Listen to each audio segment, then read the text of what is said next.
तो 7 तारीख को और 8 तारीख को, 7 तारीख को दिल्ली और 8 तारीख को गुजरात, और जब हिमाचल के चुनाव का रिजल्ट आएंगे ना, उनको अपने आप नहीं पता लग जाएगी क्या है, किस पानी, कितने पानी के अंदर है।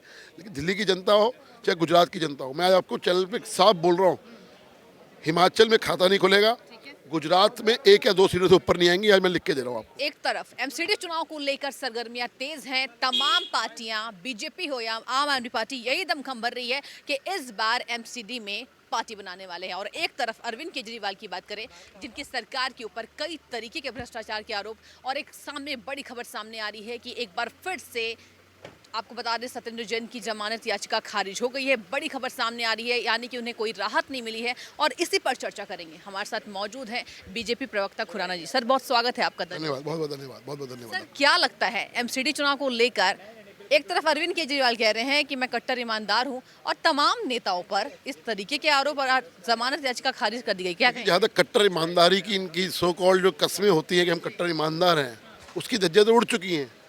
और उसका जीता जाता प्रमाण ये मिला कि कोर्ट के ऑर्डर की वजह से एक बार फिर उनकी बेल रिजेक्ट हो गई। वो तमाम आरोप लगाते थे कि भारतीय जनता पार्टी करा रही है, ईडी की वजह से नहीं, सीबीआई की वजह से नहीं, कोर्ट की वजह से 6ठी बार उनकी बेल रिजेक्ट हुई है। और अगर प्राइमा फेसी उनके पास सबूत नहीं थे तो कोर्ट पहले दिन उनको जमानत दे देता। कोर्ट का जमानत ना देने का कारण ये है कि बहुत साक्ष्य जो है, बहुत सबूत जो हैं बहुत स्ट्रांग हैं, इसलिए उनको जमानत नहीं मिल रही। लेकिन अफसोस की बात यह है कि वो जो अरविंद केजरीवाल साहब जो अपने आप को कट्टर ईमानदार बोलते हैं, उनको हटाने को तैयार नहीं है। मंत्री जेल में है, उनके ऊपर हवाला के आरोप लगे हुए हैं, उसके बाद जेल में रहते हुए वसूली के आरोप लग रहे हैं। लेकिन आम आदमी पार्टी कट्टर ईमानदार लोग उनको हटाने को तैयार नहीं, क्योंकि उनको डर इसी बात का है कि जिस दिन अरविंद केजरीवाल साहब ने सत्येंद्र जैन को हटा दिया, उस दिन सत्येंद्र जैन उनकी पोल खोल के रख देगा, और कहीं ना कहीं जो जांच की आंच है वो अरविंद केजरीवाल तक पहुंच जाएगी। उनको ये डर है, इसलिए आम आदमी पार्टी की जो छवि है, ईमानदार, कट्टर ईमानदार अपने को कहते हैं, वो धज्जियां उड़ चुकी हैं उसकी। सर, एक तरफ अरविंद केजरीवाल कहते हैं कि किसी नेता में ये दम नहीं है, एक कलेजा इतना नहीं है कि अपने आप को कट्टर ईमानदार बोले, और दूसरी बात ये, वो तमाम अपने कार्यकर्ताओं के लिए, अपने बड़े बड़े नेताओं के लिए वो पद्म विभूषण मांगते हैं, अवार्ड्स मांगते हैं, और कहते हैं कि बीजेपी करवा रही है। इस पर क्या कहेंगे? जब ऐसा वो कहते हैं ना, हंसी का पात्र बन रहे हैं। कट्टर ईमानदार कहने वाले और भारत भूषण, अपना भारत रत्न और तमाम जो अलंकृत कर रहे हैं, वो देश का अपमान कर रहे हैं ऐसा कह के। शराब कांड हो, स्कूल के कमरों का कांड हो, वसूली कांड हो, हवाला कांड हो, और उस जिस प्रकार से वक्फ बोर्ड के अंदर करप्शन का मामला सामने आया, इस तमाम जो करप्शन के मामले सामने आ रहे हैं, और जो अभी आज जो ऑलरेडी इंक्वायरी चल रही है अखिलेश त्रिपाठी के ऊपर, कैश टिकट फॉर सेल की, ये सब दिखाता है कि आम आदमी पार्टी का हाथ इन भ्रष्टाचारियों के साथ, और भ्रष्टाचारी खुद बन चुके कट्टर ईमानदार, कट्टर भ्रष्टाचारी हो चुके हैं। सर, एक बात और, एमसीडी चुनाव को लेकर जिस तरीके से अरविंद केजरीवाल प्रदूषण के मामले पर घिरे, जनता जवाब मांग रही थी, लेकिन वो ये कहते हैं कि केंद्र सरकार का ये काम है, केंद्र सरकार क्यों नहीं कर रही? हर बात को अब दूसरों पे थोपने का इनका पुराना मॉडल सिंपलिटी रह चुकी है। अपनी नाकामी दूसरों पे फोड़ते हैं, चाहे यमुना हो चाहे प्रदूषण हो। प्रदूषण के मामले के ऊपर सबने देखा कि पिछले साल किस प्रकार से पराली को दोष देते थे पंजाब को। इस बार पंजाब में पराली जल रही है, जली थी, वो नाम ही नहीं लेते, बताते ही नहीं है, बात को गोल कर जाते हैं। यमुना के ऊपर हमने देखा, यमुना प्रदूषण के मामले में हर साल तारीख पे तारीख मिल रही है। दिल्ली की जनता समझदार है, और इसको आने वाले एमसीडी चुनावों में जवाब देगी। दिल्ली की जनता आप समझदार कह रहे हैं, और एक तरफ कहती है अरविंद केजरीवाल की पार्टी की दिल्ली की जनता ही जानती है कि अरविंद केजरीवाल ने क्या काम किया है, और हम गुजरात में भी पार्टी बनाने जा रहे हैं। 7 तारीख को और 8 तारीख को, 7 तारीख को दिल्ली और 8 तारीख को गुजरात, और जब हिमाचल के चुनाव का रिजल्ट आएंगे ना, उनको अपने आप नहीं पता लग जाएगी क्या है, किस पानी, कितने पानी के अंदर है। लेकिन दिल्ली की जनता हो चाहे गुजरात की जनता हो, मैं आज आपको चैनल पे साफ बोल रहा हूँ, हिमाचल में खाता नहीं खुलेगा, गुजरात में 1 या 2 सीटों से ऊपर नहीं आएंगी। आज मैं लिख के दे रहा हूँ आपको। सर, गुजरात में आप कह रहे हैं कि 1 से 2 सीटें नहीं आएंगी, और वो तो ये कह रहे हैं अरविंद केजरीवाल कि जो कांग्रेस की सीटें हैं वो 1 से 5 आने वाली है, तो कांग्रेस के जितने वोटर्स हैं वो आम आदमी पार्टी को आ जाए, क्योंकि बीजेपी को हराना है। वो जो मर्जी बोलते रहे, यही बातें उन्होंने उत्तराखंड में बोली थी, यही बातें उन्होंने गोवा में बोली थी। उत्तराखंड में तो सीएम डिक्लेयर कर दिया था, और सीएम की जमानत तक जब्त हो गई थी। सवाल ये है कि वो हवाबाजी करते हैं, राजनीति करते हैं, करने दीजिए। दिल्ली की जनता, हिंदुस्तान की जनता, गुजरात की जनता, हिमाचल की जनता बहुत समझदार है, उनको जवाब दे देगी। सर, अंतिम सवाल आपसे, क्या लगता है बीजेपी एमसीडी चुनाव पर कितना कमाल करने वाली है और एक तरफ अरविंद केजरीवाल कितने भारी पड़ने वाले? चौथी बार भी दिल्ली की जनता भारतीय जनता पार्टी को आशीर्वाद देगी, ये बात लिखी। बहुत अच्छी मार्जिन हम जीतने वाले हैं। ठीक है सर, बहुत शुक्रिया आपका द न्यूज़ से बातचीत करने के लिए। तो आपको बता दें कि जिस तरीके से देखा जा रहा है एमसीडी चुनाव हो, गुजरात चुनाव हो, सरगर्मियां तेज है। तमाम पार्टियां ये दावे कर रही है कि इस बार एमसीडी में आम आदमी पार्टी की सरकार आने वाली है और एक तरफ बीजेपी ये कह रही है कि आम आदमी पार्टी के जिस तरीके से भ्रष्टाचार के आरोप लगे हैं उससे जनता वाकिफ है। देखना दिलचस्प होगा कि एमसीडी चुनाव में किसकी सरकार। अरे भाई, जब बबूल को उगाने वाली पार्टी होगी तो बबूल ही उगेगा ना।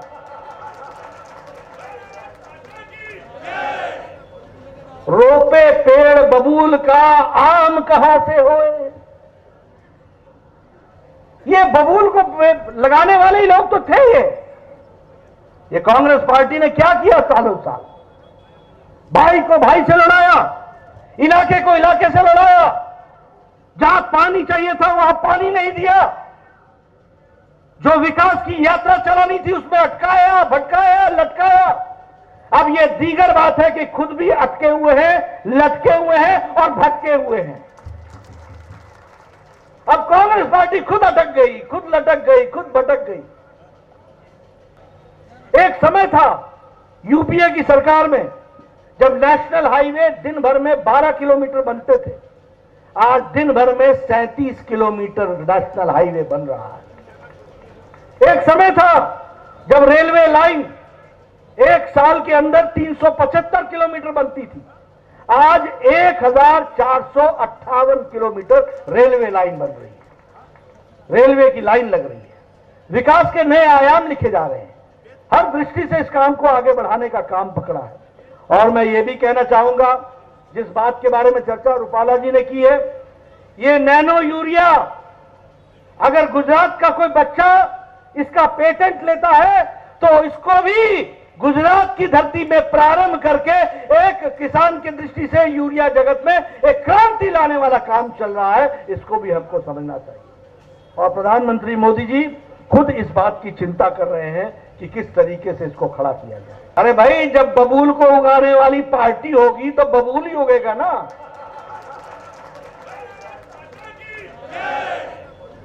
रोपे पेड़ बबूल का, आम कहां से होए। ये बबूल को लगाने वाले ही लोग तो थे। ये कांग्रेस पार्टी ने क्या किया सालों साल? भाई को भाई से लड़ाया, इलाके को इलाके से लड़ाया। जहां पानी चाहिए था वहां पानी नहीं दिया। जो विकास की यात्रा चलानी थी उसमें अटकाया, भटकाया, लटकाया। अब यह दीगर बात है कि खुद भी अटके हुए हैं, लटके हुए हैं और भटके हुए हैं। अब कांग्रेस पार्टी खुद अटक गई, खुद लटक गई, खुद भटक गई। एक समय था यूपीए की सरकार में जब नेशनल हाईवे दिन भर में 12 किलोमीटर बनते थे, आज दिन भर में 37 किलोमीटर नेशनल हाईवे बन रहा है। एक समय था जब रेलवे लाइन एक साल के अंदर 375 किलोमीटर बनती थी, आज 1458 किलोमीटर रेलवे लाइन बन रही है। रेलवे की लाइन लग रही है। विकास के नए आयाम लिखे जा रहे हैं। हर दृष्टि से इस काम को आगे बढ़ाने का काम पकड़ा है। और मैं ये भी कहना चाहूंगा, जिस बात के बारे में चर्चा रूपाला जी ने की है, ये नैनो यूरिया, अगर गुजरात का कोई बच्चा इसका पेटेंट लेता है तो इसको भी गुजरात की धरती में प्रारंभ करके एक किसान की दृष्टि से यूरिया जगत में एक क्रांति लाने वाला काम चल रहा है। इसको भी हमको समझना चाहिए। और प्रधानमंत्री मोदी जी खुद इस बात की चिंता कर रहे हैं कि किस तरीके से इसको खड़ा किया जाए। मित्रों, आज अभी रूपाला जी ने और हमारे यशस्वी मुख्यमंत्री सम्माननीय भूपेंद्र भाई ने आपके सामने गौरव यात्रा के बारे में चर्चा की है। मैं आप लोगों से एक बात कहने आया हूं। मुझे यह सौभाग्य मिला है कि मैं गौरव यात्रा का श्री गणेश करूं। 5 स्थानों से यह गौरव यात्रा गुजरात में चलने वाली है। आज मैं द्वारका पीठ पर जाने वाला हूं, वहां से भी गौरव यात्रा का प्रारंभ करूंगा। कल हमारे भारत के गृह मंत्री अमित शाह जी आएंगे वो 2 स्थानों से 3 गौरव यात्राएं प्रारंभ करेंगे। उसमें से एक गौरव यात्रा हमारे आदिवासी भाइयों को समर्पित होगी। भगवान बिरसा मुंडा को याद करके वो यात्रा चलेगी। मैं इन तमाम यात्राओं के प्रारंभ में, जो मुझे यहां सौभाग्य मिला है कि मैं इस यात्रा का प्रारंभ करूं, मैं अपनी ओर से आप सबको बहुत बहुत बधाई देता हूं और धन्यवाद देता हूं कि गुजरात के प्रदेश अध्यक्ष और उनकी टीम ने इस गौरव यात्रा को निकालने का निर्णय लिया। मित्रों, ये गौरव यात्रा कोई भारतीय जनता पार्टी की गौरव यात्रा नहीं है। ये यात्रा निकालने वाली भारतीय जनता पार्टी हो सकती है। ये गौरव यात्रा सिर्फ गुजरात की गौरव यात्रा नहीं है। ये गौरव यात्रा भारत के गौरव को स्थापित करने वाली गौरव यात्रा है। और ये मैं कहने के लिए नहीं कह रहा हूं, हम सब लोगों के लिए सौभाग्य की बात है कि जो देश को दुनिया के नक्शे पर फिर से पुनर्स्थापित करने के लिए, आत्मनिर्भर देश बनाने के लिए, विकसित भारत बनाने के लिए, सबका साथ, सबका विकास, सबका विश्वास, सबका प्रयास, सबको साथ लेकर के चलने वाला भारत, जो आदरणीय प्रधानमंत्री नरेंद्र मोदी जी के नेतृत्व में देश आगे छलांग लगा रहा है, उस गौरव यात्रा की गंगोत्री गुजरात है। इस बात के लिए मैं आपको बधाई देना चाहता हूं।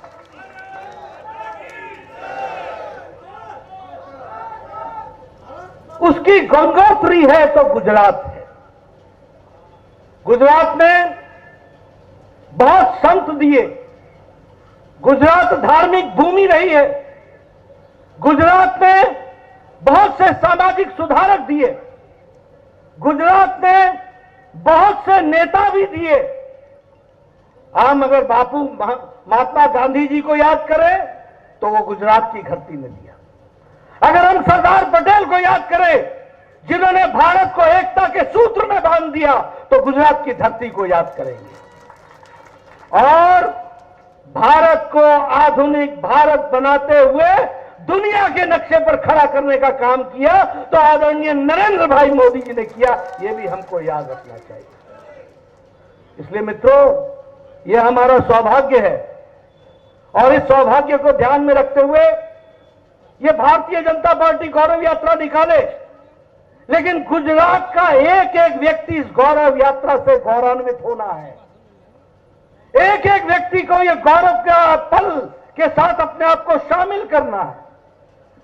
और फिर मैं कहने के लिए नहीं कह रहा हूं मित्रों, राजनेता किस तरीके से प्रदेश और देश की तस्वीर बदलता है, इसका हमने जीता जागता प्रमाण देखा है। तो पहले गुजरात की विकास यात्रा देखी है और अब हम देश की विकास यात्रा देख रहे हैं, यह हम आपको बताना चाहते हैं। अभी अभी रूपाला जी ने आपके सामने बताया कि यहां बबूल के जंगल होते थे। अरे भाई, जब बबूल को उगाने वाली पार्टी होगी तो बबूल ही उगेगा ना।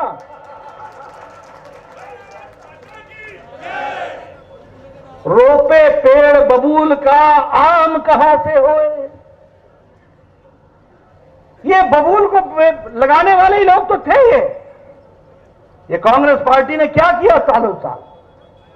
भाई को भाई से लड़ाया, इलाके को इलाके से लड़ाया, जहां पानी चाहिए था वहां पानी नहीं दिया, जो विकास की यात्रा चलानी थी उसमें अटकाया, भटकाया, लटकाया। अब यह दीगर बात है कि खुद भी अटके हुए हैं, लटके हुए हैं और भटके हुए हैं। अब कांग्रेस पार्टी खुद अटक गई, खुद लटक गई, खुद भटक गई।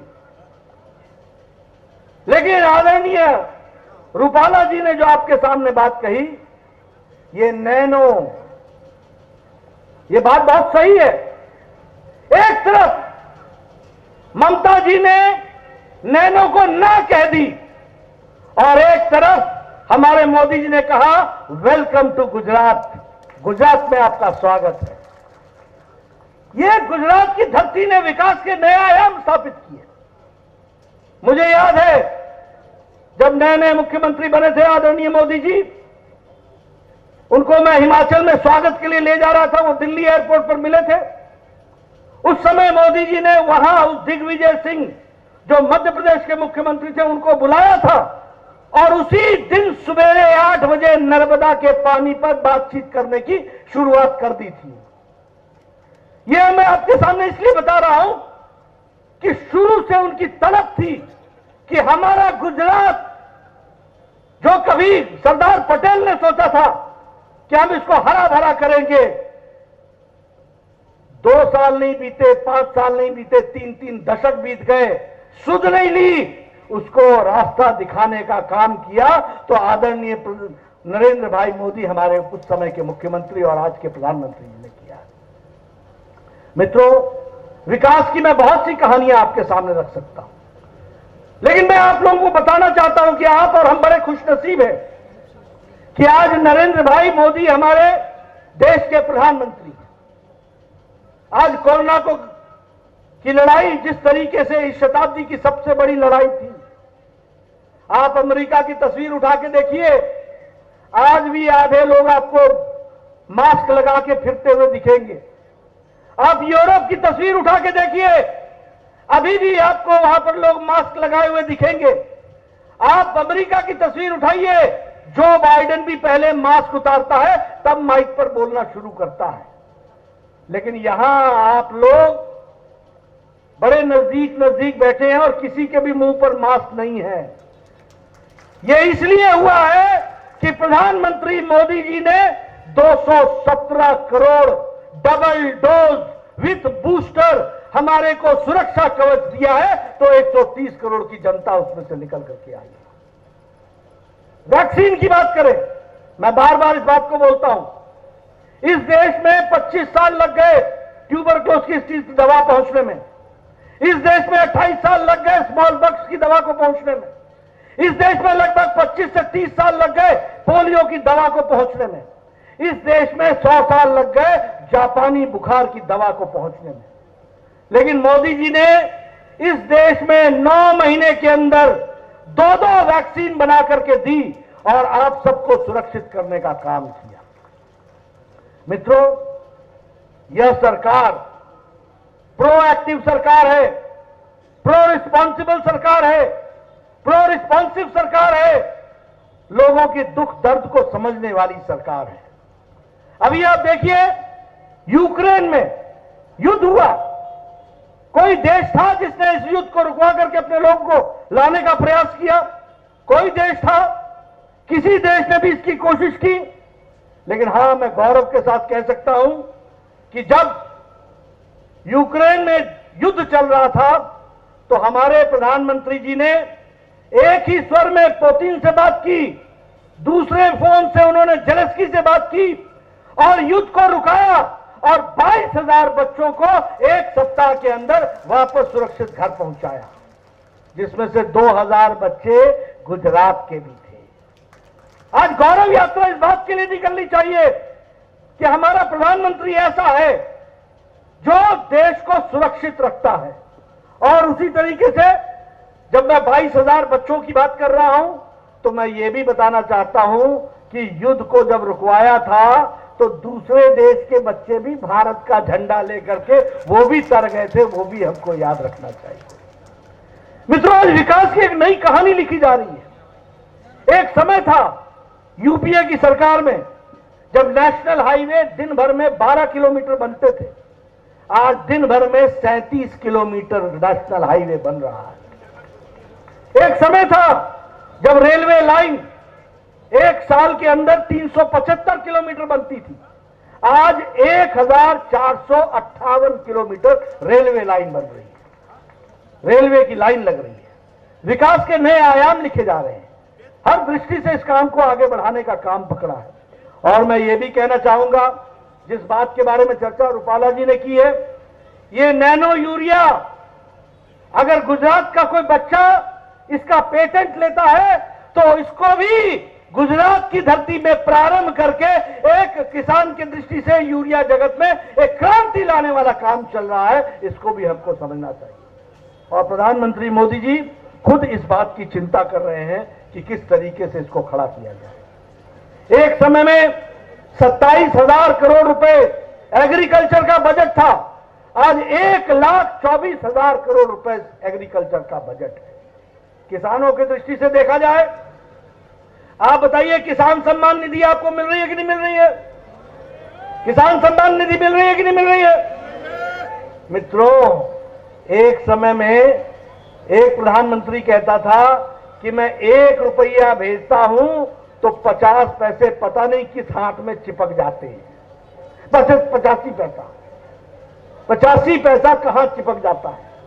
आज मोदी जी ने 11 करोड़ किसान को शिमला के रिज मैदान से एक बटन दबा करके पूरे 11 करोड़ किसानों को 15 सेकंड के अंदर उनके खाते में 2-2 हजार रुपए पहुंचा दिए। ये बदलता भारत है, ये बदलती भारत की तस्वीर है। आप बताइए, जल जीवन मिशन में पानी आ रहा है कि नहीं आ रहा है? इंदिरा आवास योजना में लोगों को मकान पक्के मिल रहे हैं कि नहीं मिल रहे हैं? मित्रों, एक समय था 1 अनार 100 बीमार, एक पंचायत में एक घर मिलता था। आज 3 करोड़ 86 लाख आवास प्रधानमंत्री आवास योजना के तहत दिए गए हैं। आप बताइए, यहां एम्स राजकोट को मिला कि नहीं मिला? All India Institute of Medical sciences आया कि नहीं आया? वो क्यों आया? क्योंकि आपने गुजरात का गौरव बढ़ाया, मोदी जी को दिल्ली बैठाया और मोदी जी ने दिल्ली से all India Institute of Medical sciences आपको यहां तक पहुंचाया। यह भी हमको समझना होगा। इसलिए मित्रों, और एक ही All India Institute of Medical Sciences नहीं पहुंचाया है, 22 मेडिकल कॉलेज पहुंचाए हैं, All India Institute of Medical Sciences पहुंचाए हैं। आपके यहां 9 मेडिकल कॉलेज होते थे, 9 मेडिकल कॉलेज, आज 30 मेडिकल कॉलेज हैं, 30 मेडिकल कॉलेज। आपके यहां एमबीबीएस की सीट 1000 होती थी, आज आपके यहां 6000 साल में डॉक्टर निकलते हैं, 6000। यह है बदलता गुजरात, यह है बदलती तस्वीर, जिसको हमको समझना होगा। अभी अभी हमारे प्रधानमंत्री जी यहां 3 दिन पहले महसाना में आए थे। उन्होंने पहला सोलर 24 घंटे चलने वाला गांव, उसका भी श्री गणेश किया। यह भी आपको ध्यान में आया होगा। ये सिर्फ सोलर का गांव नहीं है, ये महसाना को देश की और दुनिया की तस्वीर में अपने आप को स्थापित करने वाला है। मित्रों, मैं आपके सामने गुजरात के विकास की एक लंबी कहानी रख सकता हूं। मैं देश के विकास की एक लंबी कहानी रख सकता हूं। कहां कहां क्या क्या काम नहीं हुआ है। आप बताइए, पिछले 21 साल में गुजरात की तस्वीर बदल गई कि नहीं बदल गई? आज गुजरात नंबर 1 कई मामलों में खड़ा है। और अगर मैं कहूं कि उसको आगे बढ़ाने में आदरणीय मोदी जी ने जो नीतियों को आगे बढ़ाया है, उसके कारण हुआ है, तो यह अतिशयोक्ति नहीं होगी। स्टार्टअप में गुजरात आगे, सोलर में गुजरात आगे, ईज ऑफ डूइंग बिजनेस में गुजरात आगे, पावर एनर्जी में गुजरात आगे, सरप्लस पावर रखने में गुजरात आगे, शिक्षा के दृष्टि से गुजरात आगे, एजुकेशन और हेल्थ के दृष्टि से गुजरात आगे है। इसलिए मित्रों, मैं आपका ज्यादा समय न लेता हुआ आपसे सिर्फ यह निवेदन करने आया हूं कि यह मोदी जी का संदेश, यह भूपेंद्र भाई का संदेश, यह हमारे CR पाटिल जी का संदेश, यह रूपाला जी का संदेश, इसको आप गांव गांव घर घर पहुंचाइए कि आदरणीय मोदी जी के नेतृत्व में देश आगे बढ़ रहा है और गुजरात को आगे बढ़ते हुए हम लोगों ने देखा है। इसलिए ये गौरव यात्रा भारतीय जनता पार्टी की नहीं है, ये गौरव यात्रा गुजरात की है। ये गुजरात से भारत की गौरव यात्रा की कहानी है। हम जब गुजरात मॉडल लेकर के दिल्ली में बात करते हैं तो हमारे समझ में आता है कि गुजरात ने दुनिया को, देश को एक नई दिशा दी है और उस दिशा के वाहक आदरणीय प्रधानमंत्री मोदी जी रहे हैं। इसलिए ऐसी यात्रा के माध्यम से हम आगे बढ़े।